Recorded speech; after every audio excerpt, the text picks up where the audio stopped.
আমার একটা স্বপ্ন ছিল, একটা ছোট্ট নিঃশব্দ স্বপ্ন, না বলা ভালোবাসার মতো বুকের গভীরে জমে থাকা এক কল্পনা, যেটা কারো সঙ্গে কখনো শেয়ার করিনি।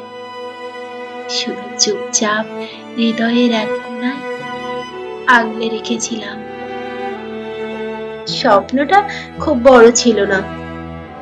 আমি চেয়েছিলাম একটা হাত থাকবে, যে হাতে আঙ্গুল ছুঁয়ে গেলে সমস্ত কষ্টগুলো গলে যাবে। চেয়েছিলাম একটা চোখ থাকবে, যেখানে আমি ক্লান্ত হলে ভরসার নদী বয়ে যাবে। আমি ভেবেছিলাম কেউ একজন আসবে, কথা না বলেও বুঝে যাবে আজ আমার মন খারাপ। আমি ভেবেছিলাম ভালোবাসা মানে হবে রাগ, অভিমান, দুঃখ সবকিছুতে একসাথে থাকা। ভেবেছিলাম দূরত্ব এলেও ভালোবাসা দূরে যাবে না, কিন্তু স্বপ্ন বলে কথা,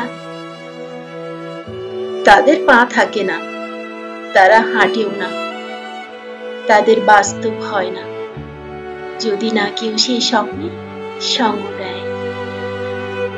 আজ এই রাতের নীরবতায় আমি শুধু অনুভব করি সেই স্বপ্নটা এখনো আমার সাথে আছে,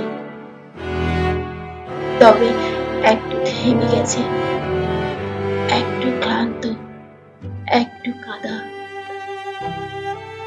আমার একটা স্বপ্ন ছিল, আজও আছে, শুধু সে পূর্ণ হয়নি, তবে হারিয়েও যায়নি।